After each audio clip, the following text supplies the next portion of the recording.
शिवलिंग का वास्तविक अर्थ क्या है? शिवलिंग की उत्पत्ति कैसे हुई? आइए जानते हैं इनके बारे में पूरा रहस्य। शास्त्रों में शिवलिंग के बारे में क्या कहा गया है? लिंग पुराण के 3 अध्याय में प्रथम सृष्टि का वर्णन है। इसके अनुसार अदृश्य जो शिव हैं वह दृश्य प्रपंच अर्थात लिंग का मूल है। इसलिए शिवलिंग को अलिंग कहते हैं और अव्यक्त प्रकृति को लिंग कहा गया है। इसलिए यह दृश्य जगत भी शैव यानी शिव स्वरूप है।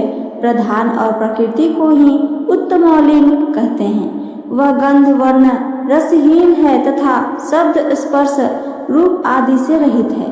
परंतु शिव अग्नि ध्रुव और अक्षय हैं। उनमें गंध रस वर्ण तथा शब्द स्पर्श आदि लक्षण हैं। जगत आदि कारण पंचभूत स्थूल और सूक्ष्म शरीर जगत का स्वरूप सभी अलिंग शिव से ही उत्पन्न होते हैं। यह संसार पहले 7 प्रकार से, 8 प्रकार से और 11 प्रकार से उत्पन्न होता है और यह सभी अलिंग शिव की माया से व्याप्त है। सर्वप्रधान तीनों देवता ब्रह्मा विष्णु रुद्र शिव रूप ही हैं, जिनमें वे एक स्वरूप से उत्पत्ति, दूसरे से पालन तथा तीसरे से संहार करते हैं। अतः उन्हें शिव का ही स्वरूप समझना चाहिए। वास्तव में कहा जाए तो ब्रह्मा रूप ही जगत है और अलिंग स्वरूप स्वयं इसके बीज बोने वाले हैं तथा वही परमेश्वर है। इसे सरल भाषा में समझे तो वह निर्गुण ब्रह्मा भगवान शिव अलिंग कहलाते हैं और वही लिंग अर्थात प्रकृति का मूल कारण है तथा स्वयं लिंग रूप अर्थात प्रकृति रूप भी हैं। ऋग्वेद के 10वें मंडल के 129वें सूक्त नाश दिए सूक्त में कहा गया है कि सृष्टि के आरंभ में कुछ भी नहीं था। ईश्वर केवल आत्मा या आत्मा के रूप में थे, बिना किसी प्रतीक के। उनके मन में इच्छा उत्पन्न हुई और उसी से सब कुछ उत्पन्न हुआ। इसका तात्पर्य है कि प्रारंभ में सब कुछ एक ही स्थान पर केंद्रित था। इसी सूक्त में आगे कहा गया है कि लिंगम ने पहले ऊपर और नीचे फैलना आरंभ किया, जो यह दर्शाता है कि वह केंद्रित वस्तु फिर एक ब्रह्मांडीय स्तंभ के रूप में आकार लेने लगी और फिर यह अपने चारों ओर फैलने लगी। यह लिंगोद्भव अध्याय में भी कहा गया है, जो लिंग तथा शिवपुराण में वर्णित है। शिवपुराण विद्येश्वर संहिता के 5वें अध्याय में सनत कुमार जी नंदिकेश्वर जी से पूछते हैं कि पूर्व काल में लिंग वेर अर्थात मूर्ति की उत्पत्ति के संबंध में विस्तार से बताइए। नंदिकेश्वर ने बताया कि प्राचीन काल में एक बार ब्रह्मा जी और विष्णु जी के मध्य युद्ध हुआ तो उनके बीच स्तंभ रूप में शिवजी प्रकट हो गए। इस प्रकार उन्होंने पृथ्वी लोक का संरक्षण किया। उसी दिन से महादेव जी का लिंग के साथ मूर्ति पूजन भी प्रचलित हो गया। अन्य देवताओं की साकार अर्थात मूर्ति पूजा होने लगी, जो कि अभीष्ट फल प्रदान करने वाली थी। परंतु शिव जी के लिंग और मूर्ति दोनों रूप ही पूजनीय है। लिंग पुराण उत्तर भाग अध्याय 46 में देवी सरस्वती सूत जी और मुनियों से कहती हैं कि यह सब लोग लिंग में प्रतिष्ठित हैं, इसलिए सबको त्याग कर लिंग की पूजा करनी चाहिए। उपेंद्र, ब्रह्मा, इंद्र, यम, कुबेर, वरुण तथा और भी देवता लिंग मूर्ति महेश्वर की स्थापना करके अपने अपने स्थानों में पूजा करते हैं।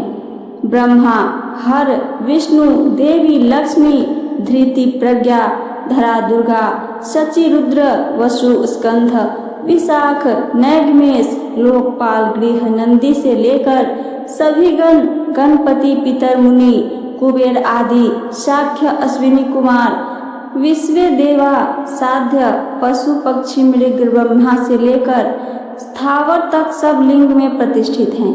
इसलिए सबको त्याग कर अव्यय लिंग की स्थापना करनी चाहिए। मंत्र से स्थापित लिंग में पूजा करने पर सबकी पूजा हो जाती है।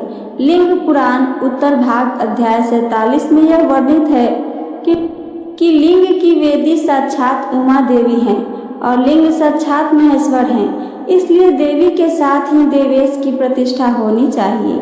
लिंग के मूल में ब्रह्मा, मध्य में विष्णु वास करते हैं। योग शिखा उपनिषद कहती है, यह लिंगम स्वयं सृजनकर्ता और सृजन है।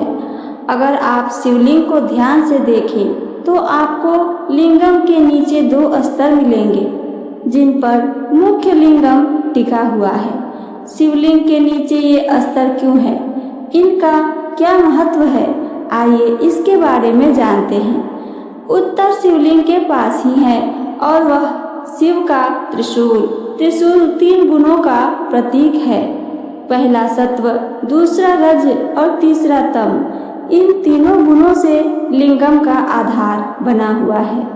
आधार या भूमि भाग, यह सत्वगुणी भाग है जहाँ भगवान ब्रह्मा निवास करते हैं। यह उस शांति को दर्शाता है जो तब मिलती है जब कोई व्यक्ति भगवान की शरण में रहता है और उनके मार्ग का अनुसरण करता है।